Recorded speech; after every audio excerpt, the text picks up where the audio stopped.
Hey guys, welcome back to our channel. In this tech tutorial video, we're going to reveal to you how you can enable the Kanban view for your boards and projects on Monday.com. So let us dive into this. So guys, navigate to Monday.com, your account, select your workspace, or here on the left hand side.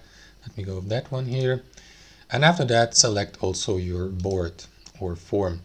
So guys, you can view your boards through several views.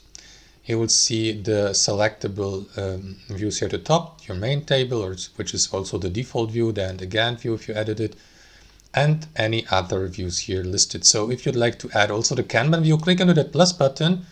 And as you can see, they added the Kanban view recently to the library of views. So select it, wait for a brief moment to finish loading, and after that you will see your tasks and items listed in these columns as cards, like in a typical Kanban view, guys. So that's it. Now you can move your cards or items from one column to another, from one status to another, or add more projects or items by clicking into this button.